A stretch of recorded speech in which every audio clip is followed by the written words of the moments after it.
importantly, do something. And they did.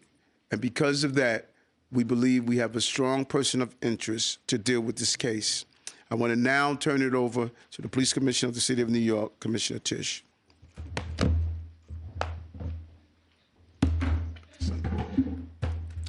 Thank you, Mayor. Good afternoon, everyone. Earlier this morning in Altoona, Pennsylvania, members of the Altoona Police Department arrested Luigi Mangione, a 26-year-old male, on firearms charges.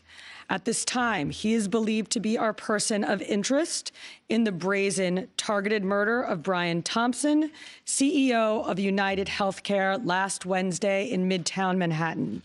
The suspect was in a McDonald's and was recognized by an employee who then called local police. Responding officers questioned the suspect, who was acting suspiciously and was carrying multiple fraudulent IDs as well as a U.S. passport.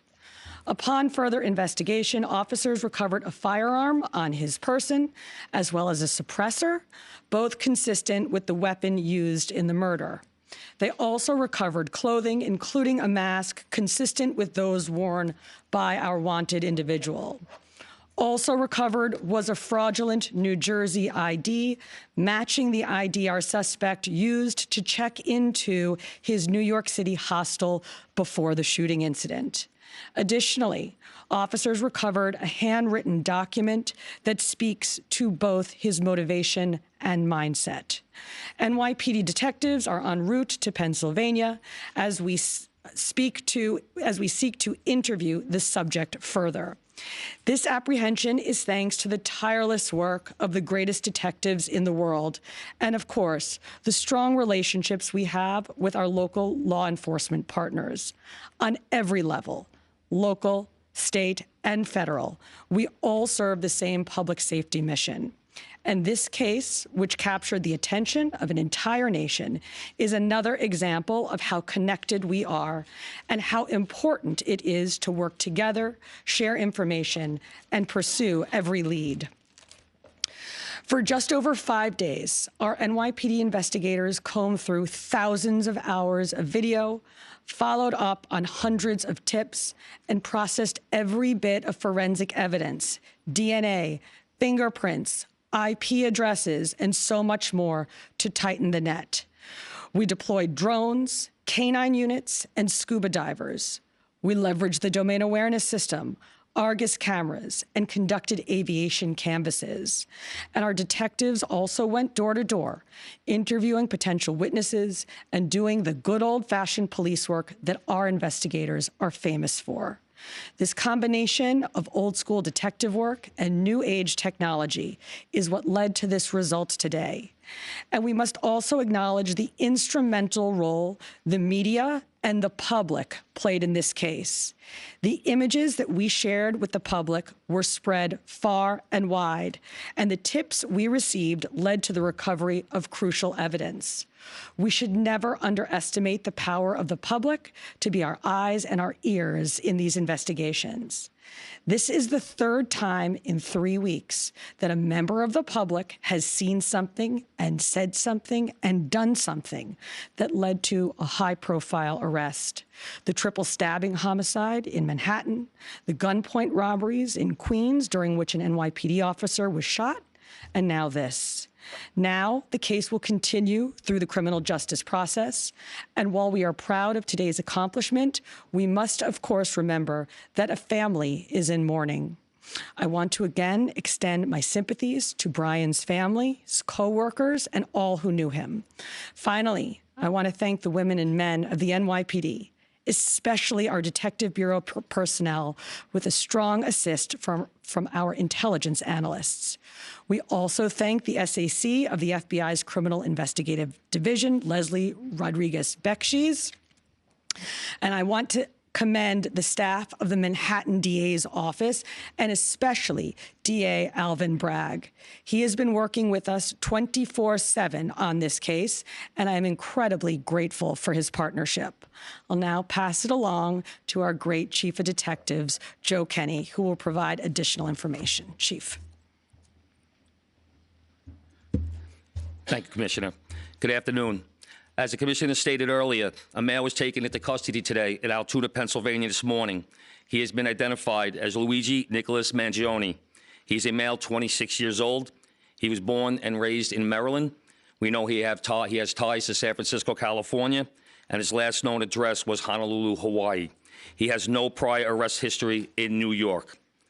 Members of the NYPD Detective Bureau are currently traveling to Pennsylvania with members of the Manhattan District Attorney's Office to interview this subject. This case was brought to a successful conclusion based on the coordinated effort between numerous NYPD units, including the Intelligence and Counterterrorism Bureau, our federal partners at the FBI, the Manhattan District Attorney's Office, and of course, members of the Altoona Police Department in Pennsylvania. On Thursday, one day after this crime was committed, the NYPD released a photo of the shooter in this case.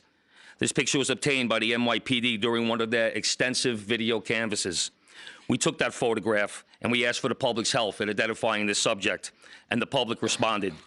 Hundreds of tips began to pour into our hotline. Each tip was investigated thoroughly, and we began to release additional photographs as they came into our possession. The NYPD provided these photos to numerous media outlets. Local, national, and international outlets released the photo via television, print, social media, and online content. Luckily, a citizen in Pennsylvania recognized our subject and called local law enforcement. Members of the Altoona Police Department responded to the call, and based on their investigation, they notified the NYPD. This investigation is still active and ongoing. Thank you very much.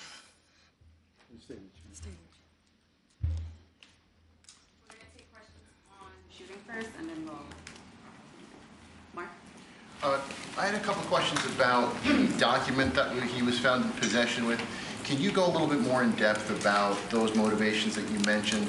Was that CEO specifically named in that document? Was there anything more about him wanting to go after others? And also in that document, was there any indication that explains us how the level of detail that he went into killing him? Like, is there anything? Like I said, that document is currently in the possession of the Altoona Police Department as part of their investigation. But just from briefly speaking with them, we don't think that there's any specific threats to other people mentioned in that document. But it does seem that he has some ill will toward corporate America. Over here, sir. NJ?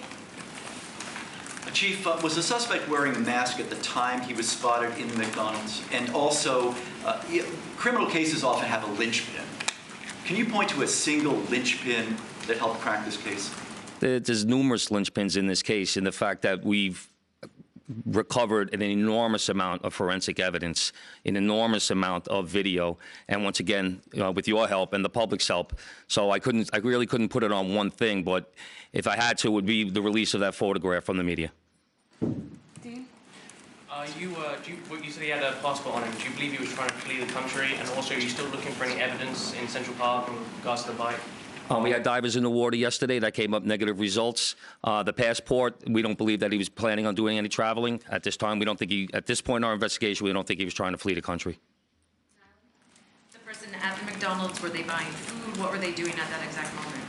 It was an employee at the McDonald's. Right. But what was the suspect doing? He was sitting there eating. Will the suspect be brought back to New York and charged here, and when? We're going to have to work that out with the Manhattan District Attorney's Office in Altoona, Pennsylvania. He's going to be facing gun charges there, and at some point we'll work out through extradition to bring him back to New York to face charges here, working with the Manhattan District Attorney's Office. Anita? Hi, Anita from the New York Post. I was just hoping to get more details on the capture itself. Did he put up a fight? Did he say anything to cops? And we've also reported that he published online anti-healthcare industry rantings. Can you share with us some of the services that he posted on? We're still working through his social media. We're going to do a complete scrub of that. Preliminarily, like I said, he seems that he has some ill will toward corporate America, but that will all come out as part of our investigation. We're not done here. We're still going to be putting this together. We're still going to be working very hard to bring this to a successful conclusion. And the capture itself, did he put up a fight? Did he say anything to police? I don't have that information. Can you elaborate on how he got there, the path he took from Port Authority and on the George Washington Bridge to Altoona, PA? Same thing. This just happened this morning. We'll be backtracking his steps from New York to Altoona, Pennsylvania. I was going to ask if we knew anything, if he took a bus to Philadelphia first and then somehow got to Altoona. But We're still working on that. We're still working through that. Is there any indication that anybody else was helping him from the inside, you know, as far as tracking the CEO's movements? Once again, we're still working this investigation very hard. It's not at its conclusion yet. That could come out during our investigation, but as of right now, we have no indication that that took place. Chief, did he have any weapons or anything like that with him when he was arrested? He was in possession of a ghost gun that had the capability of firing a 9mm round and a suppressor. Can you get into a little bit about the technical aspects of the investigation? I know you deployed an unprecedented amount of technology. You also activated the Sentry program through Intel. Can you talk about how that is going to play into actually building the case as far as cell phone and all of the other technical aspects of what you've done? In this case, it really came down to technology was the use of drones in Central Park, and really comes down to the video canvas that we did. We used every source of video that we could collect, hundreds and hundreds and hundreds of hours from hundreds of sources, and that helped bring this to where we are right now. The gun is it believed to be the gun you used in the shooting? And there was some talk that it was a veterinarian type gun. Is that accurate? No, as of right now, the information we're getting from Altoona is that the gun appears to be a ghost gun. May have been made on a 3D printer. The capability of firing a 9mm round, obviously that will come out during our ballistics testing. Oliver? Yeah, Oliver Barnes from the Financial Times. Do you have any indication like how long this handwritten, is it a handwritten manifesto that you found on the suspect? And then also whether or not he put it online at all? Don't know if it's online. As of right now, it's a handwritten 3-page document. Chief, does he have ties to that area, and was he someone who you knew by name before his arrest? We believe he may have attended college in Pennsylvania, but like I said earlier, he has ties to Maryland and California and Hawaii. And you knew him by name before today. Was his name on your radar? Excuse me? Was his name on your radar? Was he someone who you had been looking into before his arrest? No, we did not have his name prior to today. Brent, does he have any prior arrests? I know there were none for New York City, but is there any prior arrests anywhere else in the country? We have not come across any arrests in the country. Chief, hi, how are you? On two things. On the ghost gun, is it something you're going to be looking into to see if he made it himself? And can he make that himself? Or would he have to buy the gun the way it was? No, once again, that'll be part of our investigation as we follow up. I mean, obviously he's going to face murder charges, but is there any chance that he could face any other charges because he was targeting the CEO and because of his writings and other things that we're now finding on him? Federal charges or that determination will be made by Alvin Bragg. Yes, what connections does he have in Pennsylvania that you know of, and are they in Altoona specifically? We believe he attended college in Pennsylvania. Does he know anybody in Pennsylvania? Wouldn't be able to tell you that. Okay, we're going to take one more question on shooting, Marla, and then we're going to go. You talk about the manifesto having said things against corporations, but specifically UnitedHealthcare, and do you believe that Mangione acted alone? We believe at this point, our investigation is leaning toward he was acting alone. So, like I stated earlier, we're still working through the investigation. We're not stopping today. And as far as the manifesto, like I said, I don't have the complete details of that. It's in the possession of the Altoona Police Department. We're going to shift to opt-out. Yep. Good job, Chief. Commissioner, Chief Manager.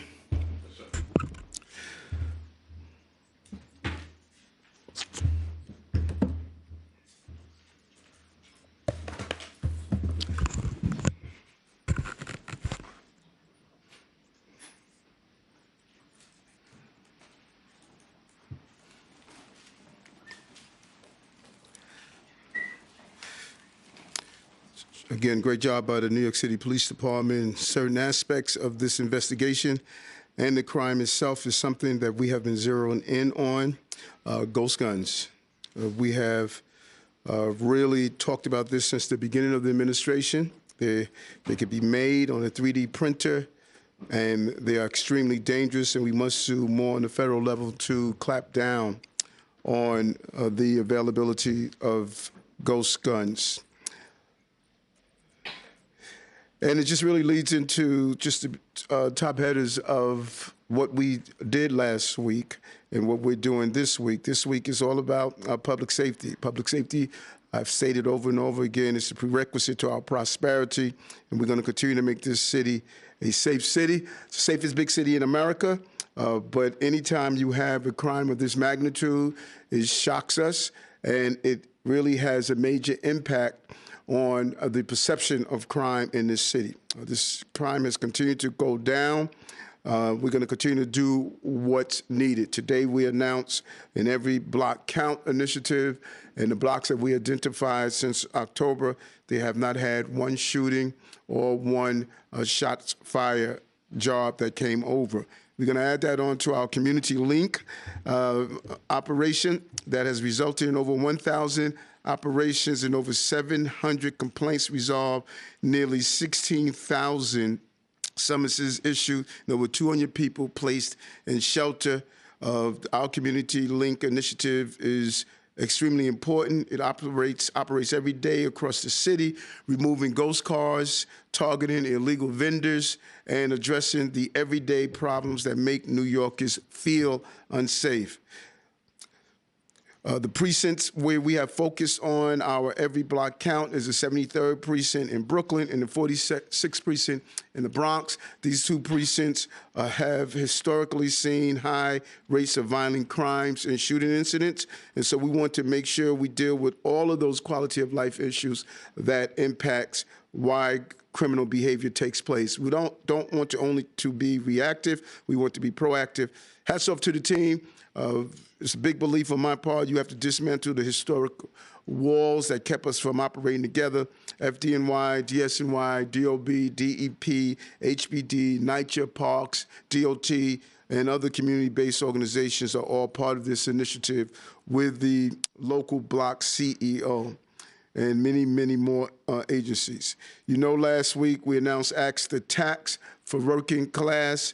We're really pleased with this initiative. $62 million will be going back to those who are at 150% of poverty line. When you add that with our earned income tax credit and the other initiatives that we put in place, it clearly shows how important it is for us to focus on working class, low-income working class people.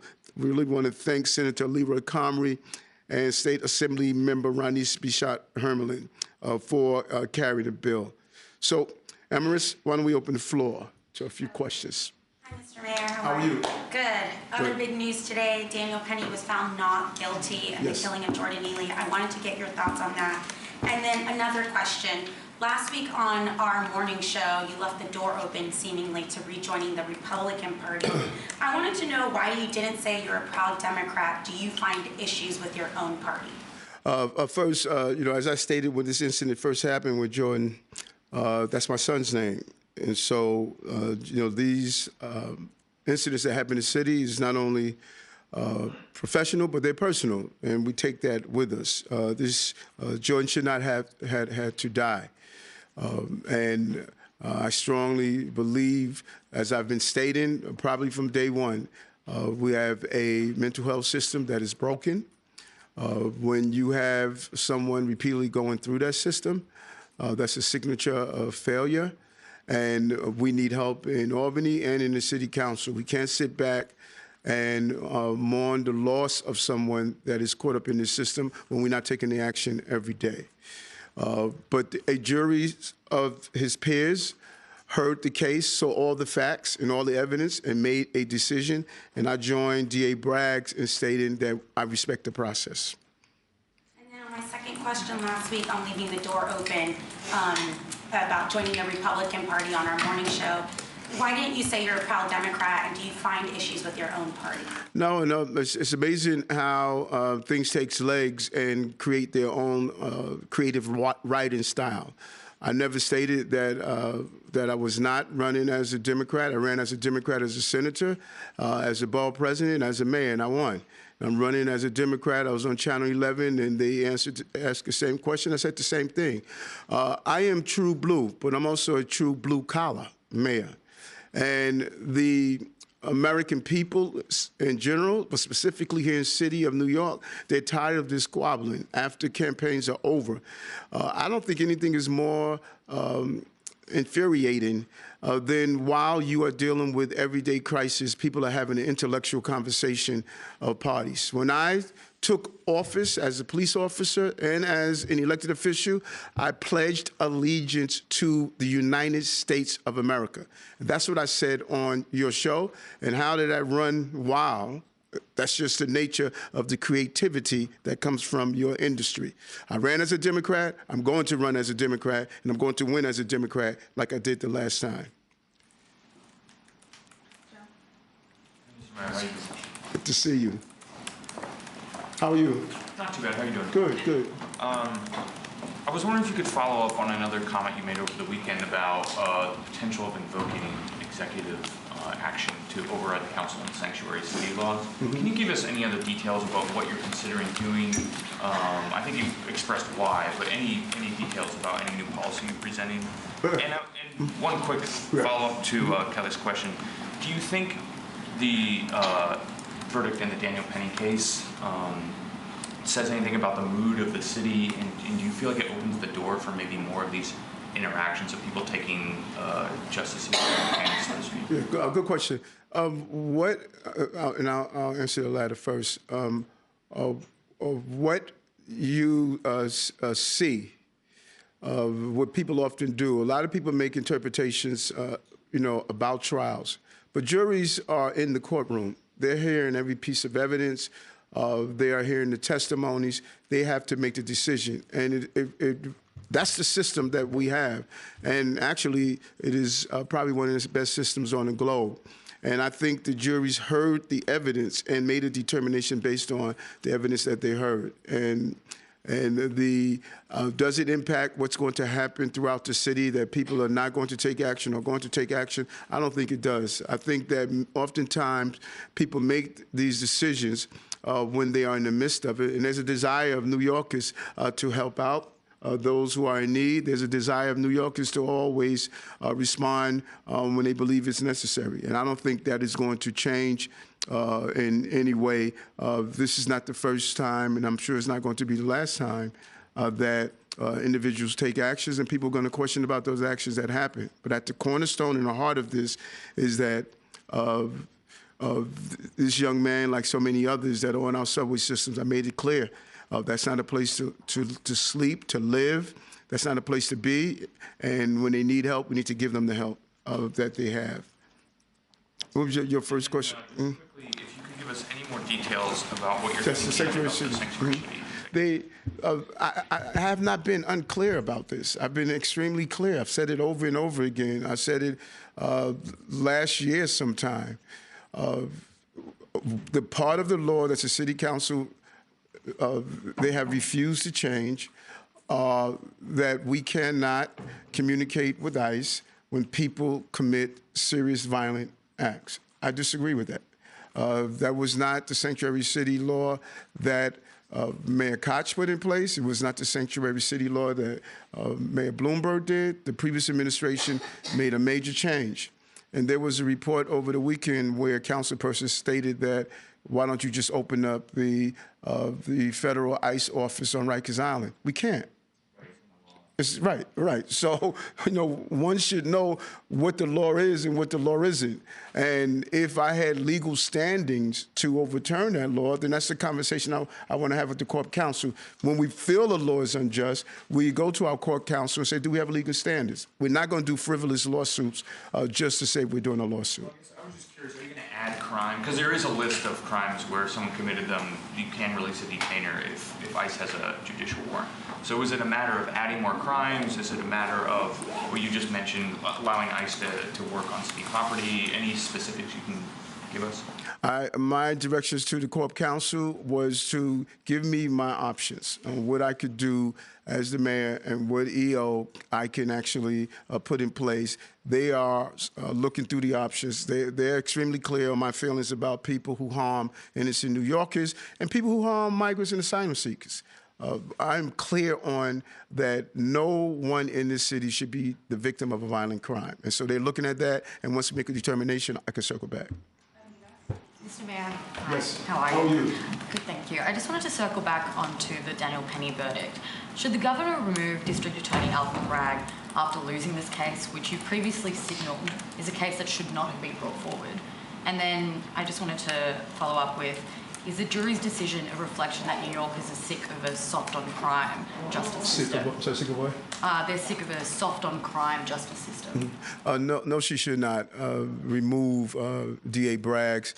The people voted for the district attorney. We have a process, and I am totally against using mechanisms to overstep the boundaries of the electeds. And so, no. And we've had great partnership with the district attorney and some of the things that we have done in the city, and we look forward to continue to do that. New Yorkers have always been tired of things that allow people who commit violent acts to be part of a revolving door system. I've talked about this over and over again, that we need to deal with those who are repeatedly dealing with carrying out violent acts and those who need help. I mean, 18 to 20% of those who are on Rikers Island have severe mental health issues. 51% have mental health issues. That's why my call of using one of the 4 jails that we're opening to turn it into a state-of-the-art psychiatric facility. We could do a better job, and we could do better resources, and it can't be waiting until these incidents happen, then everybody stands up and says something's wrong. We need to stand up before something happens. Hi, Mayor. How are you, Emma? Good. When you meet with Tom Homan this week, Yes. Are you planning to talk with him about migrants who are living in the shelter system? And do you plan to express anything to him about the threats of deportation, about your concerns about people who are here who are law-abiding? We're going to have a host of conversations, but at the root of my conversation is how do we secure our border. I want to share some of my strategies. We need a real decompression strategy. It's important to go after those who are committing serious crimes, particularly those dangerous gangs that have come from Venezuela, and now we're finding them on the streets of our country. And I'm interested to hear his ideas on how we're going to go about that, and I'm excited about the conversation. Thank you, Ms. Mayor. On the Janet Penny verdict, too, I understand you're saying you respect the process. I'm just wondering if you think this is the right verdict. You said last week that you wanted the jury to reach the right verdict. You also said last week that Mr. Penny did, quote, what we should have done as a city in his interaction with Jordan Neely. I'm just wondering if you can elaborate a little bit on what you meant by that on a totally different issue. There was a mayoral forum over the weekend, specifically about housing, where 3 candidates committed to, quote unquote, freezing the rent, more or less directing the rent guidelines board to not do an increase next year. Is that something you would support? And if not, why? And on these mayoral forums, you didn't show up to this one. Are you going to show up to any of these, or why do you keep skipping? Yeah, first, do I think it's the right verdict or the wrong verdict? The jury made their decision. I respect, like the DA, I respect the process. And that was the process. And what I was saying about we should have been standing up for those passengers. That's what we should have done for the city. And standing up for those passengers mean address the mental health crisis we have in the city, and not just wait until incidents like this happen.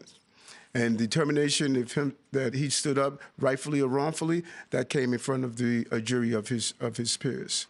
What was your second question? The mayoral forum over the weekend. Yeah, we got many forums that are going to take place, and what I've learned when I was campaigning, a lot of people talk about the ideas of what they can do, what they want to do. One thing no one can say, I did it. All the things that I said, for the most part, that I was going to do, from dyslexia screening to reducing tax on low-income New Yorkers to bringing down crimes to high-speed broadband for NYCHA residents to investing in foster care children to do tax incentives for low-income New Yorkers to turn around the unemployment rate. I can give you the whole list. So what they're doing is wishful thinking. I put the team together to make it happen for housing conversion, and I'm happy to hear that they all have woke up and realized we have a housing crisis, and now they're coming up with visions. But it's starting from the fact we had the most comprehensive housing reform in the history of the city. That's what we got to remind everybody. And all those who are running that are elected already, the question should be, where have you been? So if you had all these visions before, don't wait until you decide to run for mayor. We're doing it. And so good luck to them. And I'm looking forward to some of the forums and some of the debates. I'm looking forward to them because I have something to run on, not just a dollar in a dream. But specifically freezing rent, is that something you would support for the RGP? Mr. Mayor, so this morning, the City Council and the Public Advocate filed a lawsuit over your suspension of the local law 42, I believe, the solitary confinement bill. I'm just wondering what your reaction is to that, they're trying to prevent you from suspending that law. And it would be played out in courts. We just have a difference of opinion here. First of all, we don't have a sanctuary city. I mean, we don't have a solitary confinement, and I don't know why they keep saying that. We don't have a solitary confinement. And I'm not a hard guy to figure out. I made it clear over and over again. Public safety. And I don't go to Rikers Island just to, have a photo op. When I went on Thanksgiving Day, it was to talk to the correction officers and the inmates. It was to walk through and see, are we making progress? I've been on Rikers Island more than any mayor in the history of this city. And my job is to make sure correction officers are safe, the civilian employees are safe, and inmates are safe. 80% of those who are assaulted on Rikers Island are assaulted by other inmates. And I need to make sure that they're safe. And the way the law was written, it jeopardized their safety, and we took necessary steps after communicating with the Corporation Council, and the courts will make that decision. Yeah, Mayor Adams, with the CEO shooting, there was a constant stream of updates, surveillance images, Crime Stopper alerts, TV news spots, requests for information from the NYPD.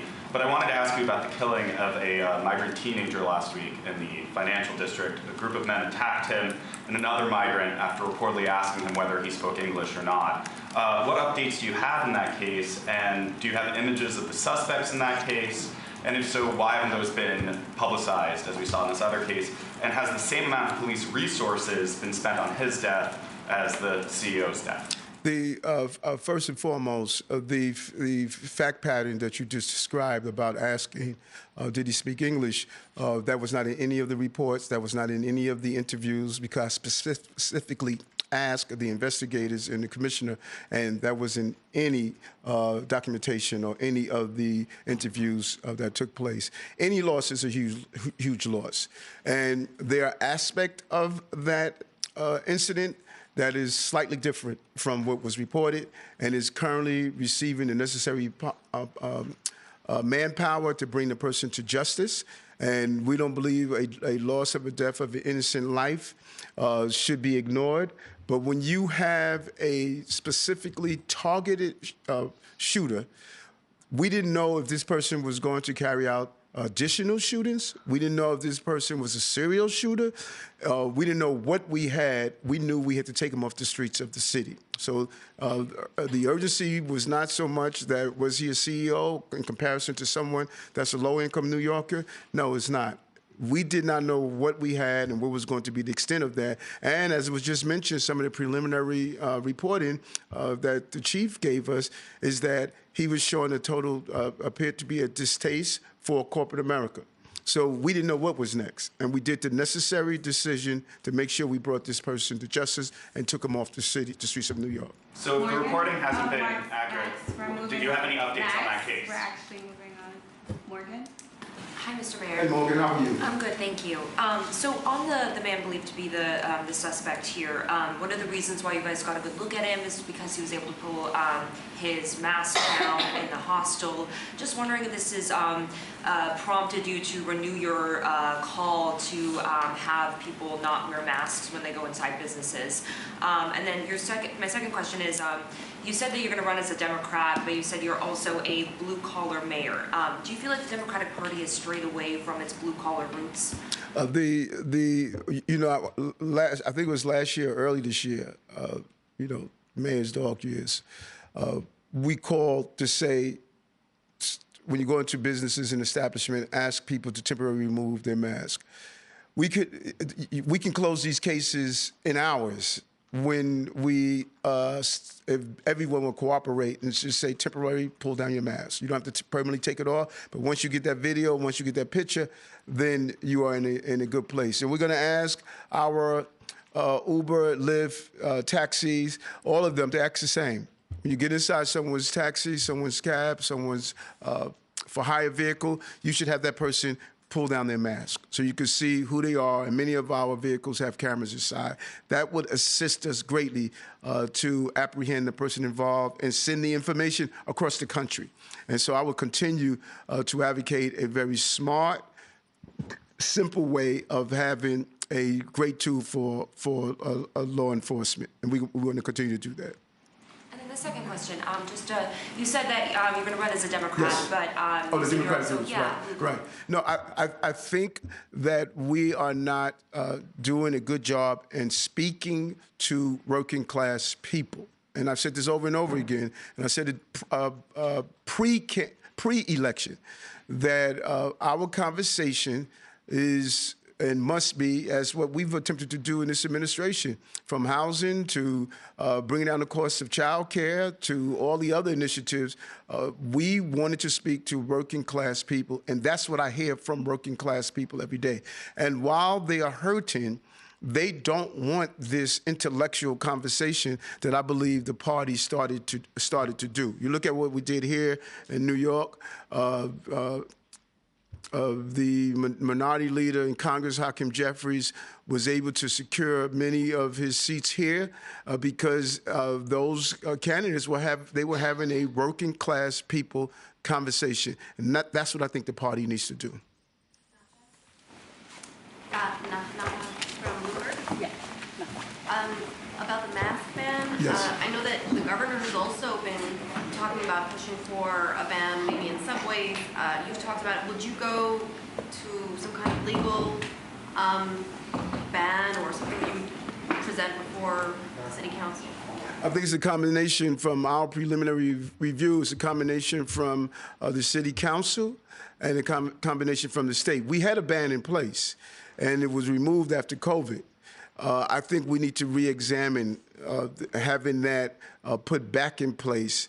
And I know the governor has voiced some interest in it. And I think that what we saw here,